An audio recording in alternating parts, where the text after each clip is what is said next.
Dr. Vic Manzo grew up Roman Catholic Italian and was not allowed to question anything. And then at 19, he set away from home and he began exploring the world and he started questioning everything. And the more he questioned, the more questions he had. And today, he is a certified pediatric chiropractor, as well as a Reiki master trainer, as well as the author of two amazing books, as well as the creator and host of the Mindful Experiment. And today, he's going to talk to us about our own mindset regarding our health. Join us to hear more. Soul Nectar Show, the Soul Nectar Show. You're invited, delighted to discover who you are. Anything is possible if you believe. So join us on this beautiful journey. Soul Nectar Show, Soul Nectar Show. Hello and welcome to another episode of Soul Nectar Show, that show where we talk about all things essence, where we gather around the campfire and we share our stories of connection to that which is bigger than us, to the great mystery beyond the veil, to what's really happening. The thing is not the thing. It's one of the things I've learned, and I often say that to people. The thing is not the thing. So like whatever you think the thing is, the real thing is beyond that thing. So you've got to actually look under it, around it, over it, through it, to see what's actually causing the thing in your life. And there's we're trained to just look directly at the thing and go, well, that's the thing. But is it? Because those of us who ventured beyond just the thing and went underneath it and around it and over it and through it, we found out something else. And that thing led us to, a lifetime without pills, for example, in my case. How did that happen? Carrie Hummingbird was taking, these SSRI pills for 13 years because I was told that was the solution to my great happiness and overcoming my very broken psychology. And then I was like, I think there's something else here. And I started looking deeper and deeper and deeper and deeper. And then I found a pathway to healing. And guess what? I haven't taken any medicines, no pharmaceutical medicines, for the last 10 years. And I'm doing pretty good, actually. Here I am with a #1 international selling book. Another one that's #1 international selling book for 106 weeks now, growing. And I'm doing pretty great with my business. So my family life's awesome. Got an awesome partner and loving relationship with my mother that I never had before when I was taking those pills. And it's just kind of interesting how that all happened. And so, yeah, I invite you to another exploration. And today we're going to have a really interesting conversation with my friend, Dr. Victor Manzo. Welcome, Vic. It's excited to be here and excited to have a convo with you and be on your show. Yeah, I'm interested to see what you have to say.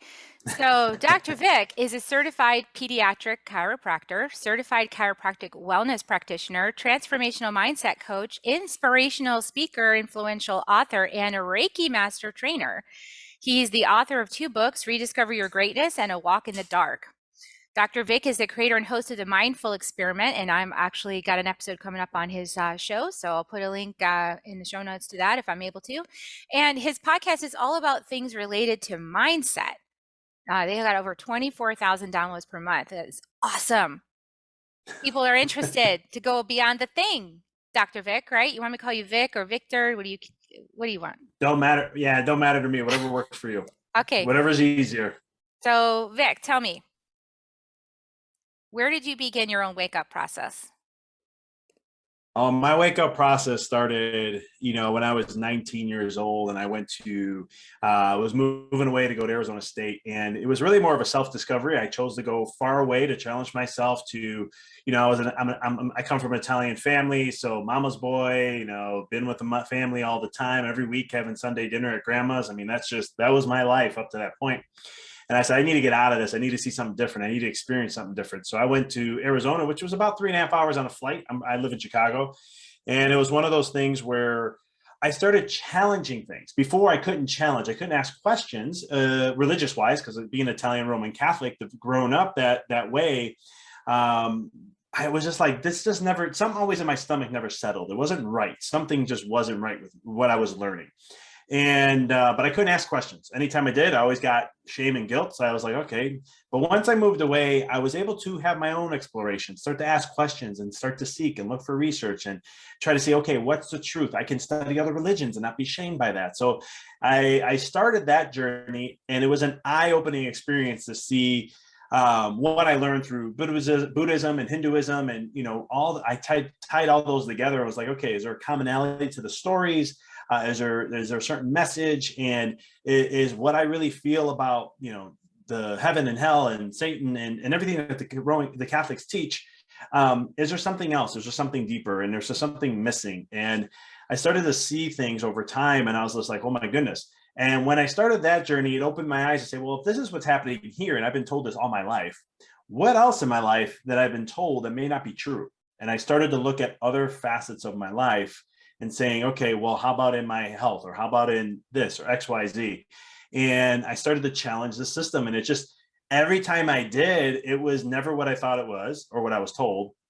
And there was always something deeper. And I was just like, oh my goodness, there's more to this, or this is not what I was told it was. And there's other mechanisms behind, maybe an agenda, maybe a motive, or maybe just not giving people information. And that's where, when I got into chiropractic school, everything blew up, because I got to see the biggest thing, which was health, and how health is really manipulated in the sense to have control, where we don't share what true health really is, and how giving people that power to understand how you have a choice, you have a healing, you're designed to heal, your genes are designed to heal, your body wants to be healthy, you have something in your brain called the default brain that's literally the setting in your brain that keeps your body optimally functioning through the nervous system, and so much more. And so when I started to learn this, then from what I learned at 19, seeing things in that realm, all of a sudden took me to a whole nother path from the health world. And I studied everything I possibly could, from the medical system to big pharma, to you name it, all the way through holistic, to Reiki, to energy healing. I wanted to know all that I could, so I could really grasp the whole picture.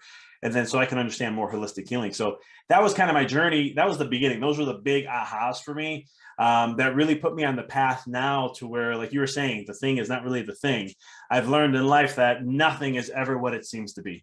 Absolutely nothing that when I think it's something, I go deeper in and I'm like, haha, it got me again. All right, cool. Let's learn here. And that's kind of been my journey so far.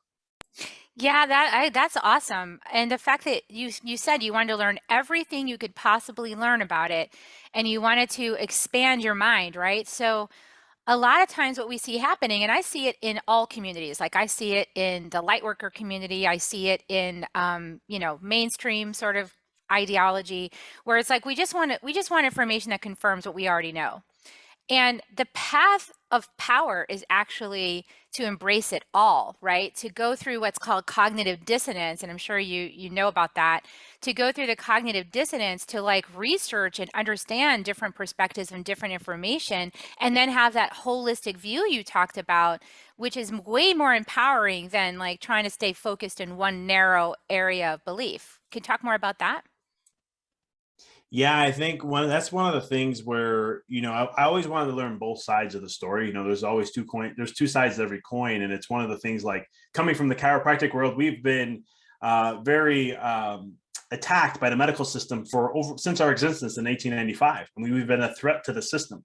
And they've jailed chiropractors in the 40s and 50s, saying we don't practice without a license. Then they had this whole thing about doctors will tell their patients, they're literally trained in school in some schools. Don't quote me on this, but when I was in school 10 to 15 years, about 12, 15 years ago, they were still teaching this, where, like, if you let your patients go to a chiropractor, they're going to harm and kill them, which there's no research to back that up, but they were creating false claims about us.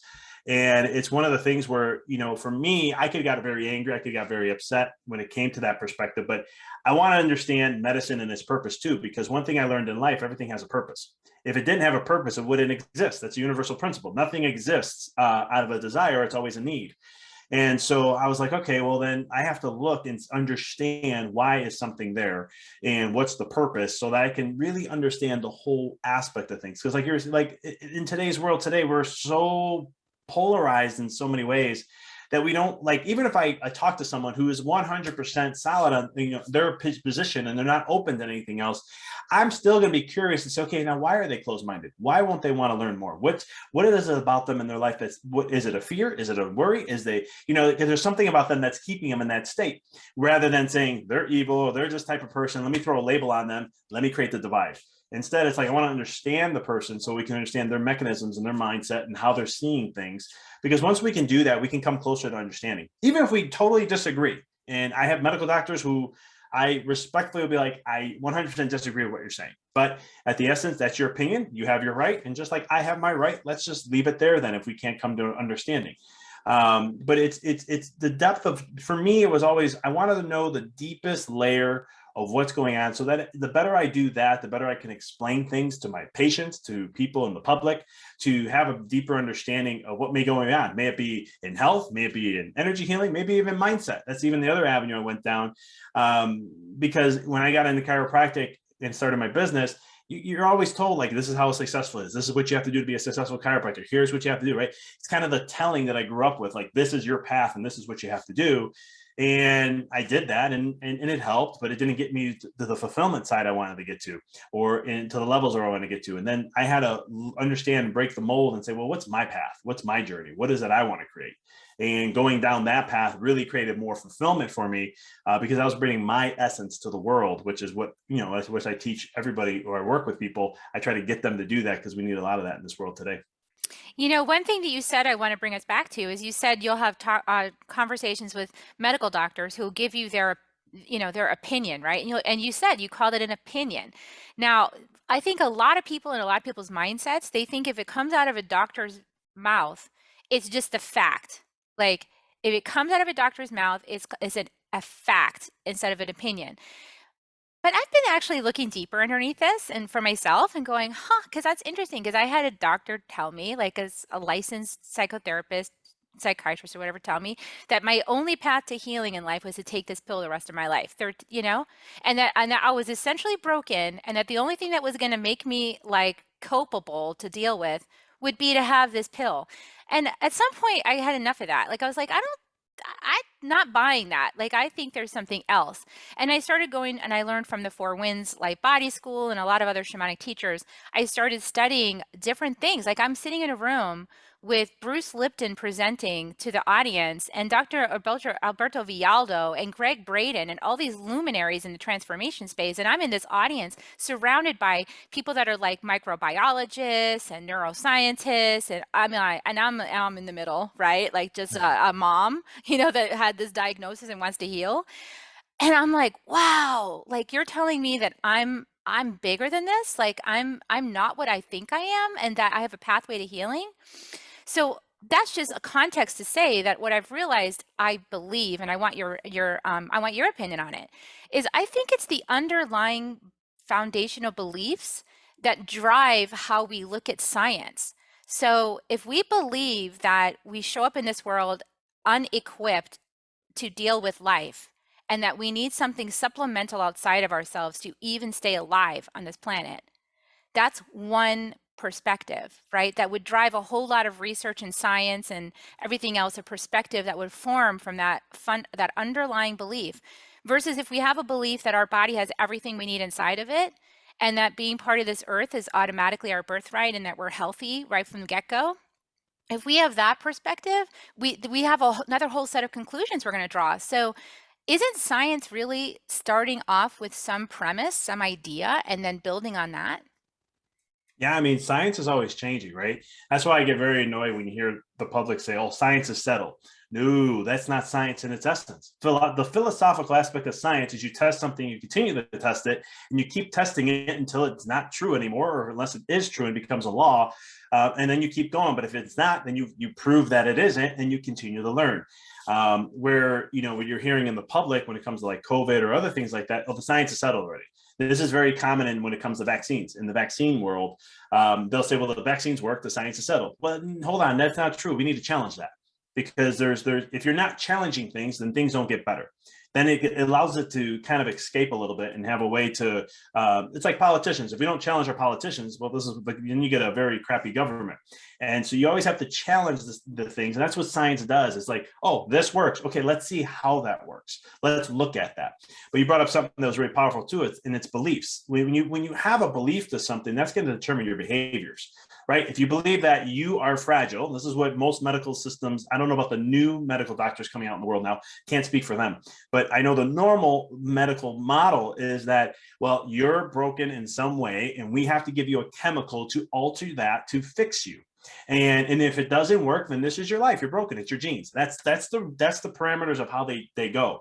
Or you can go more holistic. And I had this upbringing with my mom because she was she was a fitness instructor, and I always saw her take supplements, and I seen her exercising all the time. And I was just like, and she'd be like, no, when you're sick, you go and take these horse pills that I could not stand. They almost made me throw up just smelling them.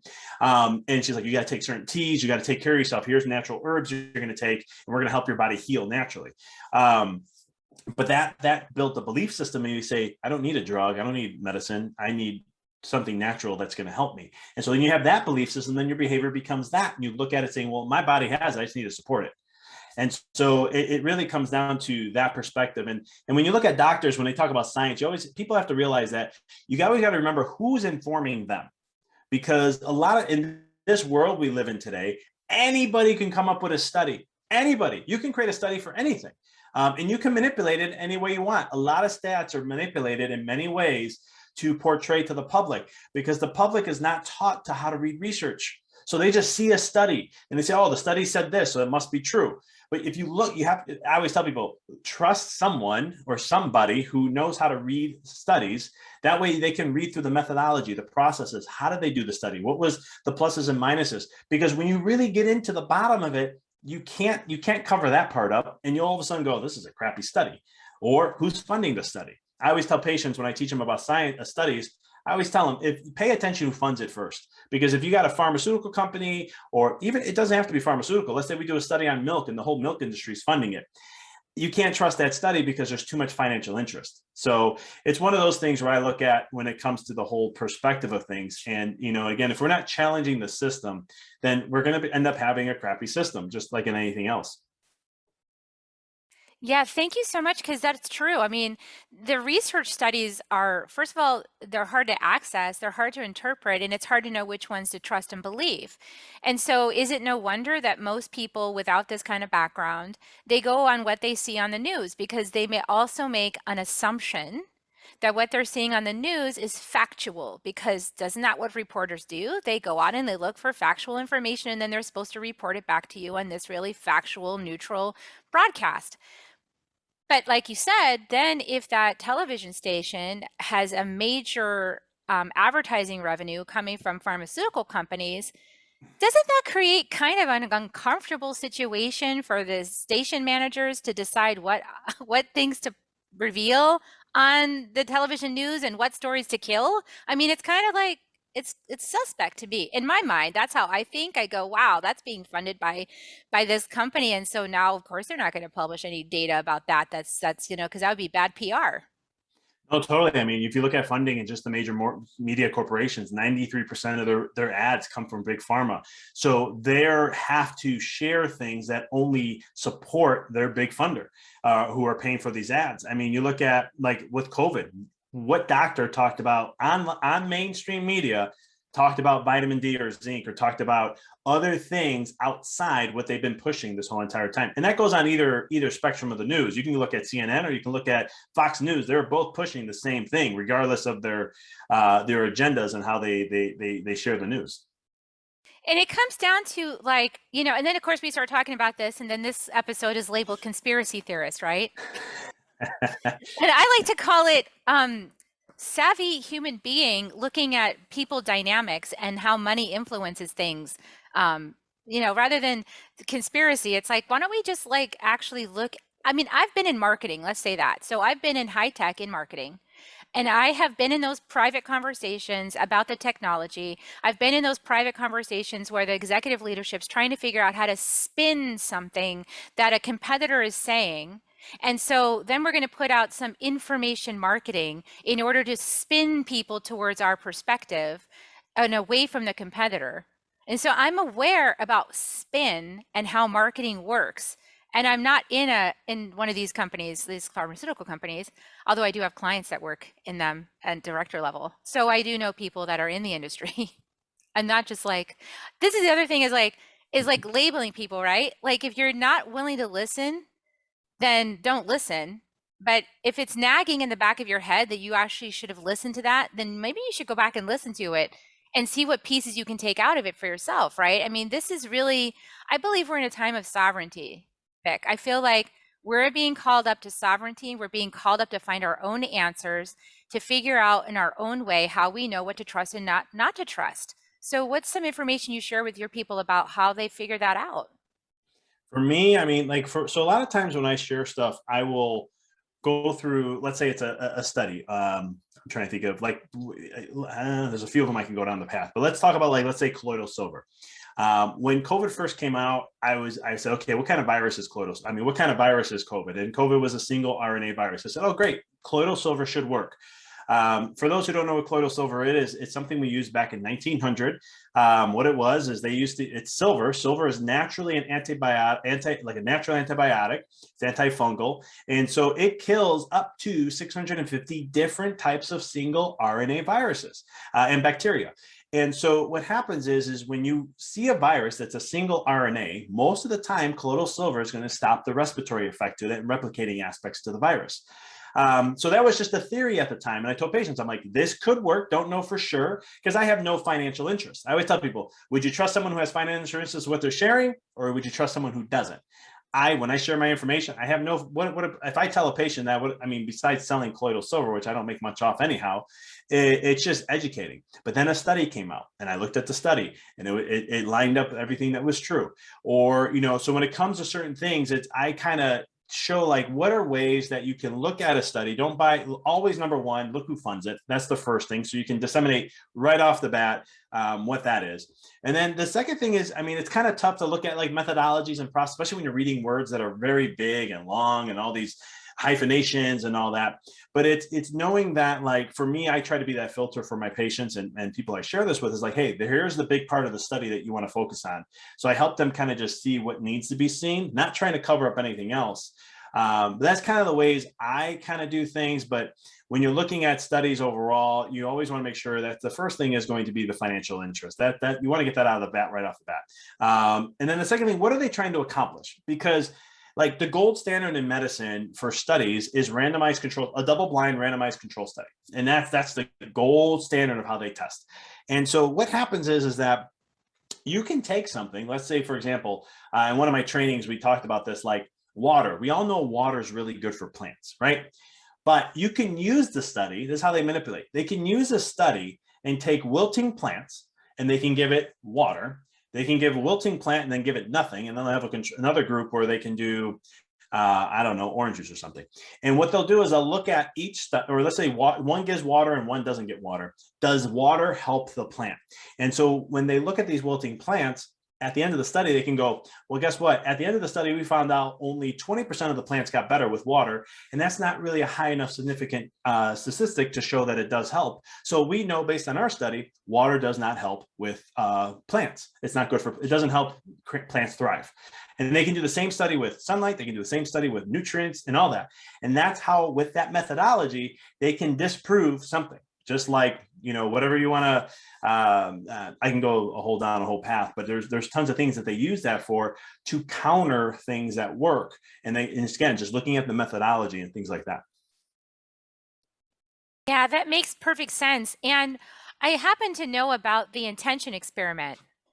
And, Suzanne Taggart, I believe, or Lynn McTaggart, right, wrote that book, The Intention Experiment. And what's interesting about that, and this is what I started learning when I started practicing and studying at the Four Winds Life Body School, energy medicine, which is an emerging technology, right? We're learning about this. Of course, it's an ancient technology. All the indigenous people know about this already. But anyway, back to our Western conquering of all technologies. This idea in the quantum space that you can actually, your attention on something with an intention actually can manifest that outcome in real time, And she's proven it through her experiments that she did, that this is what happens, that things are all connected, and that when you have an intention, it influences the thing you're placing the intention on. Even when pieces of the same plant are divided across different parts of the globe, one way over here, the other one way over here, both getting the same result from the same intention. It's kind of mind-blowing. So add that into your conversation now with research, Dr. Um, Vic. I mean, intention is everything. I mean, it's what you're trying to achieve and what you're trying to accomplish. I mean, that sets the tone for the vibration for the existence of that experience, right? I mean, even just like the observer effect, when they did that in the quantum physics experiment, the slit experiment, double slit experiment, I think it's called, where, you know, they had an intention of just seeing what does this particle, what light does. Is it a wavelength? Is it a particle? What's going to happen? And what was interesting, when they weren't looking, it was wavelength, which means that's infinite potential. It can be anything. And then when they did look for the particle, they would see they saw the particle, and they noticed how their influence on that, because their intention was looking for that. They've done other studies where they looked at like electron spins. They want to know which way. They just see this big electron cloud, and they're like, okay, I want to see which way the electron spins. Does it spin to the left or does it spin to the right? When they set their intention looking for it, say, okay, I think this is going to be spinning to the right. They look, that's what they got. Then like, wait a minute, let's go look at, I think it turns left. Let me look. Well, now it's left. Well, let me go back to right. And they kept doing this, and they're like, wait a minute, how are we influencing this? And so intention plays that whole role on all that. So when it comes to research, what's the intention of the researcher? What are they trying to accomplish? And that was kind of thing with the plant study, right? We can make plants look bad. We can make water look bad. Well, my intention is to disprove that water is beneficial to the plant. And then once you can do that, that's how they manipulate the public. Is then how do they sway people a certain way? Well, hey, we have research that have shown that let's say it's this medication that's going to help you with XYZ chronic condition. Because to be truthful, and I say this many times before, big pharma is in the business for sick care. And what that means is they're in the business to not solve problems, because there's no money in that. Healthcare, true health is not a money where you make lucrative amounts. In sick care, that's where lucrative money comes. I mean, you look at all these big pharmaceutical companies, they make multi-billions. I mean, Moderna, a struggling company, is now going to be making, I forgot what their estimates are. They made over 2.8 billion in sales, and they're going to be looking at, I think, like 30 or 40 billion within a year and a half. You know, when it comes to that sick care model, that's where the intention of all these things is to disempower the human, in my opinion, based on all the research of all the years of what I've been studying. It's the whole purpose, and they do this in religion, they do this in medicine, they do this in different aspects, is how do we disempower the human to depend on the system? And this is what they do, because once you do that, once you can get the human, right, they have an intention to, this is just me, my opinion, don't take it for a grain of salt. Again, it's just all the research I've done, is that if we can get them dependent on the system, now we have and perpetual money coming. This is where medications are. Back in the 1950s, they didn't do perpetual medications where all of a sudden you take one, you got to take this the rest of your life, right? You probably were told the same thing with your antidepressants, right? You said that this is the only way you can solve it. Well, then as a patient, you're like, okay, well, I don't want to have this experience. If this is what it is for me, then I take this, and I have to take it for how long? Well, the rest of your life, you're gonna have to keep that going. That's the communication that's being shared now. I mean, I have patients of mine. I just had a patient just recently. She had some really severe she had rib pain going on, and she was getting all these tests done. And I said, let me just see if it's your ribs. The way she was showing her pain, I was like, most likely this could be a rib thing. If there's something there, if it's subluxated, if it's misaligned, it can cause that type of pain. If not, it's probably your liver. So made the adjustment.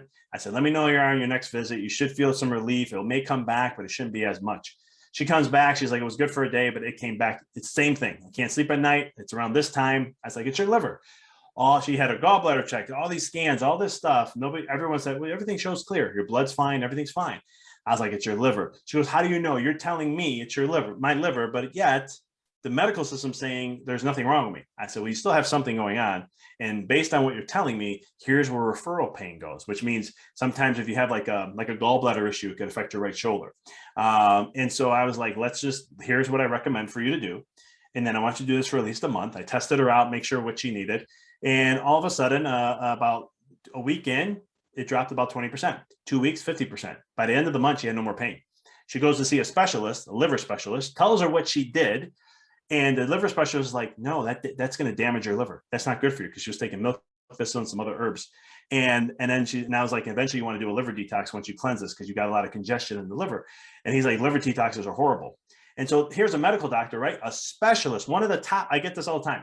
I'm going to the top specialist in the, in the state or in the area, and they'll poo-poo things like this.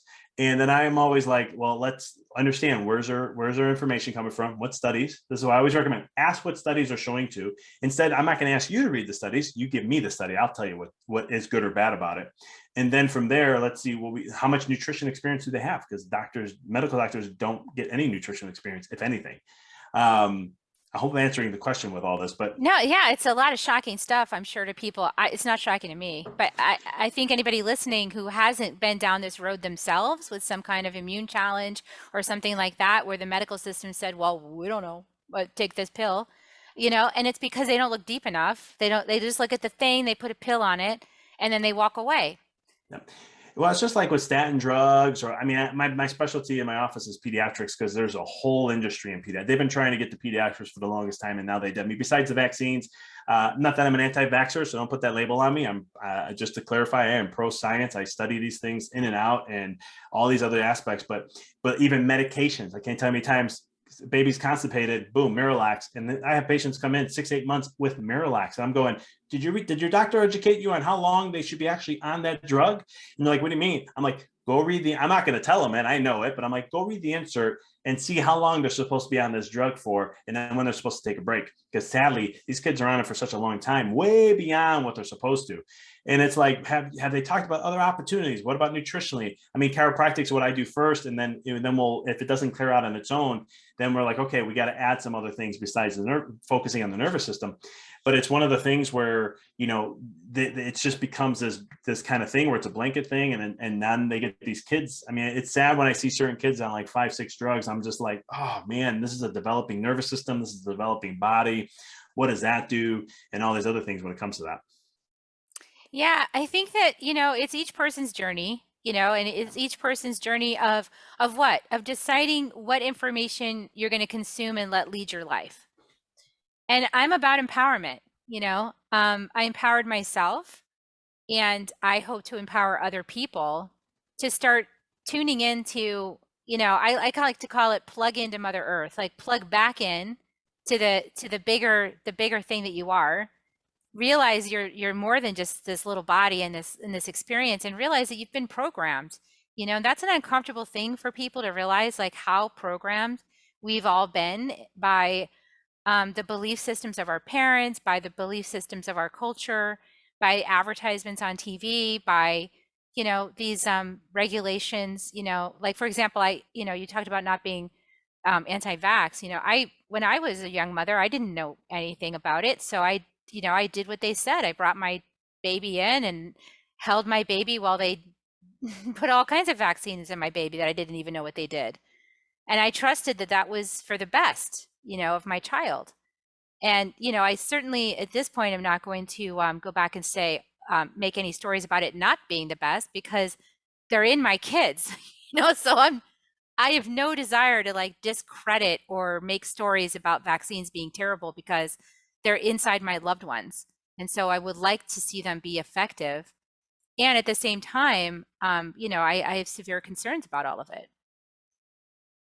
I mean, it's one of those things where, I mean, even as a mom, I mean, I work with a lot of moms, I work with a lot of kids, and it's one of the things where some moms are like, I want to do delayed, or I don't want my kids to have the shot. And then they go to a pediatrician, and then they put the terror of fear. They'll come back, and when they walk in the room, I look at them and I'm like, okay, I got to take a moment here. And because I already know they've been shamed, they've been guilted. They'll tell them they're a bad mom. How dare you threatening diseases to your child to expose them to? And it's just like, whoa, hold up here for a second. Let's have a real conversation on this.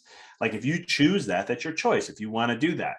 But there's so much misinformation when it comes to that.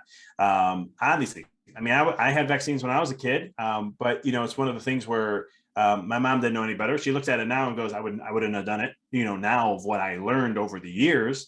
But I didn't know back then. I was just a new mom. We did what we were told to do, and that was it. And then as I got more into health and sharing stuff with her, she was just like, I would never, do that again. What's in them? Just knowing that alone, that makes me uncomfortable, or, different aspects to it. But and again, it's all to is your own. That's why I'm pro science. And what I mean by that is that I always tell people, I'm not against any vaccine. Here's the thing. If you can tell me that we can show by science and prove short-term, long-term effectiveness and safety, and be able to know that it helps truly give you long-term immunity, like a natural acquiring an infection, naturally acquiring it in the exact same way. And we can show that through studies and every clean, good studies. I'm good. Then it sounds good. But until then, no, I mean, from what I've seen and the research I see, it may have some short-term benefits, but long-term, I have not seen anything long-term at all.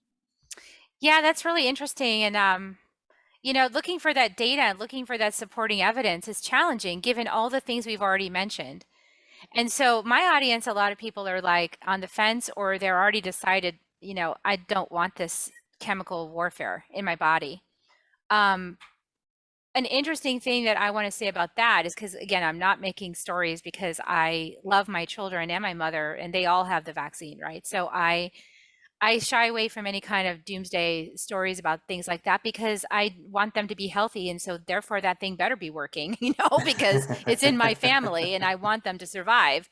But what I want to say is that I'm very encouraged by epigenetics, and what epigenetics reveals to us is that we can actually heal our bodies are replacing cells every 7 years. So we're like a completely new person every 7 years. And so if you start making a choice today to have a whole new lifestyle, in 7 years, you're going to be a different person if you stick with it. It's like new food choices, learning about your microbiome, which is why I love Dr. Zach Bush and all the research he's done, with all of the attacks and being called a kook and everything else. He still moves on doing his work and looking deeper to find the root cause and to bring healing to it. And so I'm in favor of doctors like yourself that are willing to explore everything and actually find the root cause of it and bring healing to it. Because when we actually learn the things we need to sustain ourselves in immune support, then you live a life without pills and shots. Isn't that an awesome idea?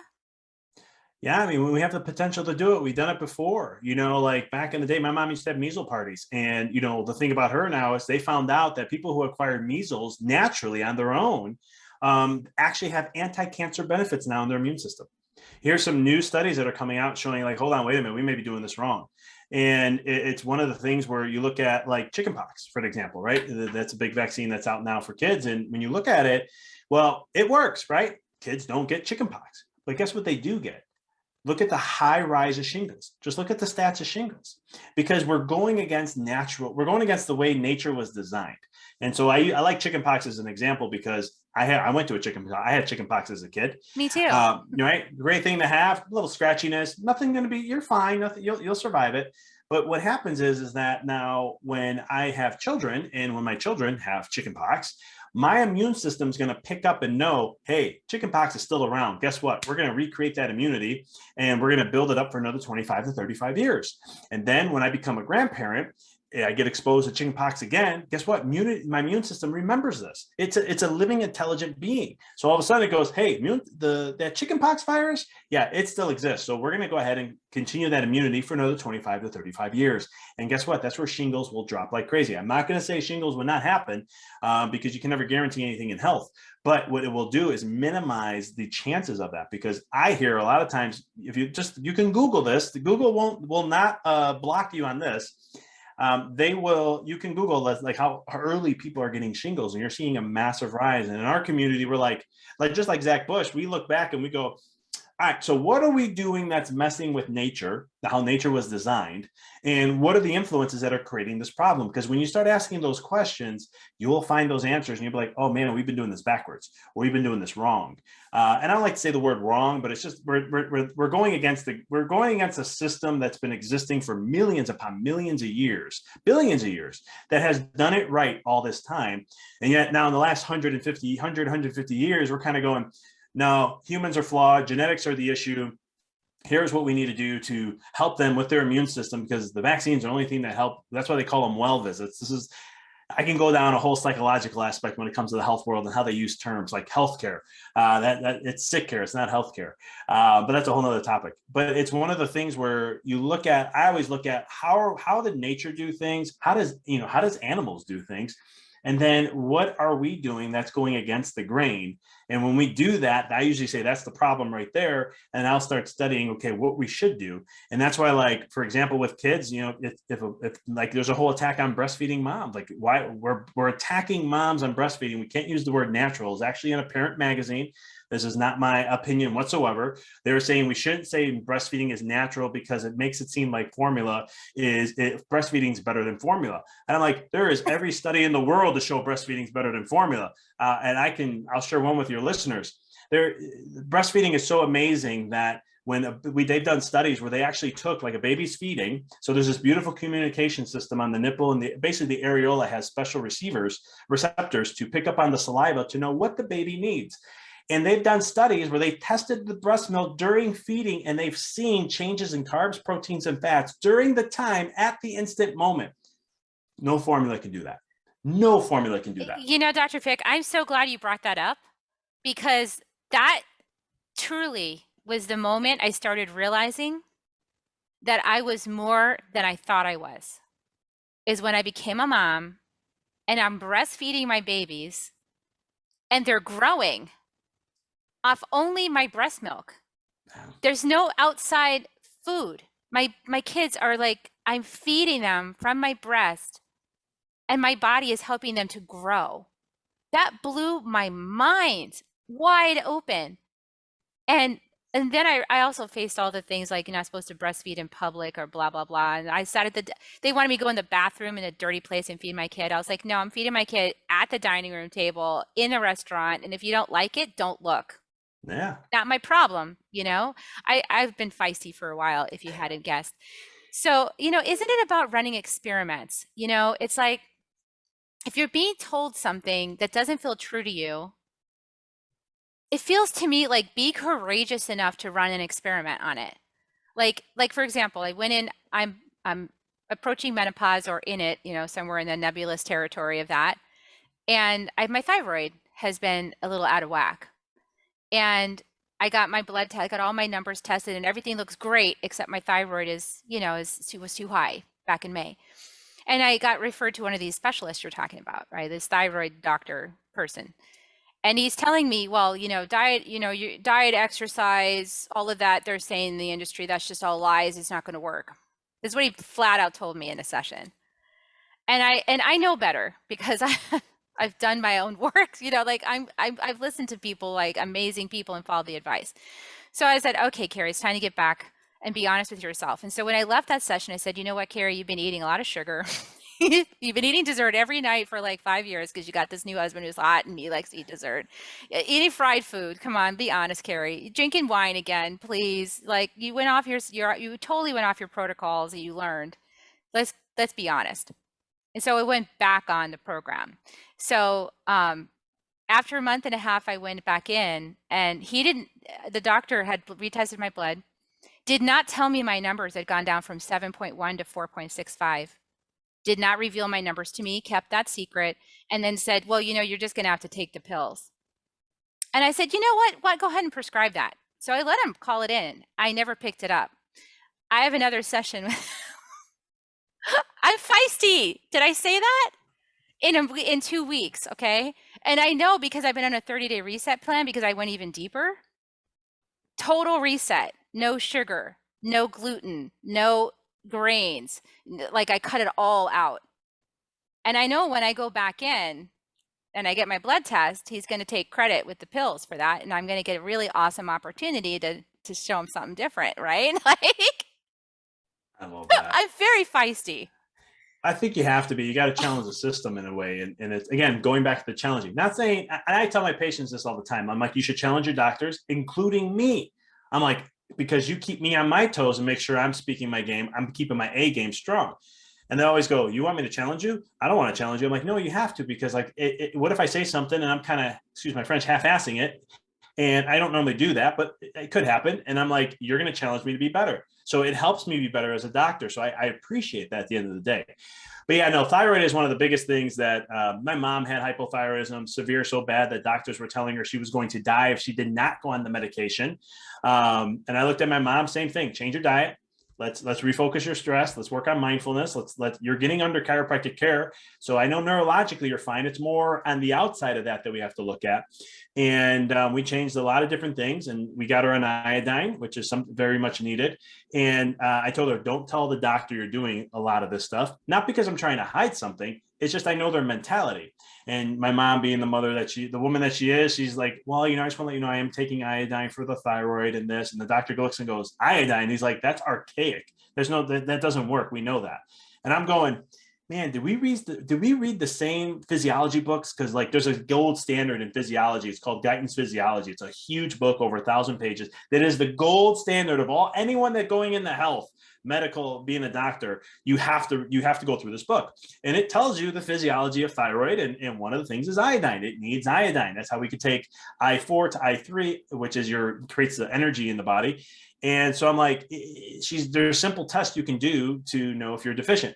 And my mom was very deficient. You can also do blood work, or what they call iodine loading test, where you can take 50 milligrams of iodine and you check your urine for 24 hours. And if you have no iodine in your urine or whatever, you subtract. So let's say there's 20 milligrams in your urine. That means you need 30 milligrams of iodine, because your body is, no, you're taking 30. You need 20 because your body's deficient and needs to get that supplemented. But yeah, it was interesting when you did it, but you did the right thing. And I love what you're doing, because I actually try to tell my patients, I can't tell my patients. So if they're on a drug, I can't tell them yes or no. But what I will tell them is, if they choose not to, I'll be like, okay, let's focus on what we can do. Go back to your appointment and then see what they say. And then you can do it your own way. And they feel good about it, because then they're empowered, right? They know they have control. Where you go to the medical doctor, and I'm not bashing medicine, please don't take it that way. It's just the system needs to be revamped. These are not even my opinions. I have medical doctors around me who will say the system has failed, it is horrible, and it needs to be totally changed. These are people, I have friends that are nurses that say the same thing. So this is not just my opinion on the outside. I have friends on the inside who say the exact same thing. And they just say it needs to be an overhaul. We need to look at things differently again, rather than the way we've been doing things. Yeah, exactly. And self-empowerment is for the patient is the number one pathway. It's like, don't just stop at a Western medical, right? Like, go to a chiropractor, go to a functional medicine doctor, go do, there's multiple levels of healing. I know from the energy medicine provides one huge swath of healing, your emotional state and all of that. It's all powerful. So don't leave any rock unturned. Like, this is your health journey. So that's what I'm doing, so I'm always like, okay, where am I not speaking my truth? Let's look at that now. It's like, where do I need to modulate that? Where do I need some more healing? So this has been so insightful. I really appreciate this, your time and the wisdom that you shared and everything that you brought forth on this podcast. I know that your podcast, you talk about a lot of these kinds of topics, and the mindful experiment, how to help people be more mindful. I will definitely refer people over there to the mindful experiment. Is there anything else you want to share as a way to get started working with you more closely? Yeah, you can go to my website, empoweryourreality.com, and you can check everything out there. My podcast is there, all my social handles, Facebook, Instagram. You can get connected in there. You can contact me. I got some free content. Like right now, I'm sharing the first 3 chapters of my second book, A Walk in the Dark. You can get that access ebook right there off the bat, and stuff like that. So you can get everything at my website to follow, see what I'm up to, and all that good stuff. Fantastic. And I encourage you all to do that. This is a great resource. If you felt resonant with Dr. Vic and his energy and the things that he was saying, trust that. Trust that and follow that, because that's going to lead you to the next step. And in the meantime, please like, subscribe, and share this episode out. Really appreciate you doing that. We need all the help we can to get these messages out in a system that doesn't really want necessarily all these messages out. So please help to share them out to your friends and family and whoever else might listen. And in the meantime, I'm going to give people kisses. Would you like to join me? Let's do it. Okay, here come the kisses, everybody. Mwah. Love you guys. See you next time on Soul Nectar Show. Bye for now. If you found even one gold nugget in this episode of Soul Nectar Show, will you do us a favor? Will you subscribe, like, and share this episode? Maybe even write a comment and let us know what you thought about it. We really, really want to engage with you at a much deeper level. Let's be part of community together. Have a great week, everyone. Bye for now. To dive in deeper to nourishing conversation, visit soulnectar.show. Soul Nectar Show. Awaken, awake to show. Take a sip from the drip of the nectar, from the source of who you are.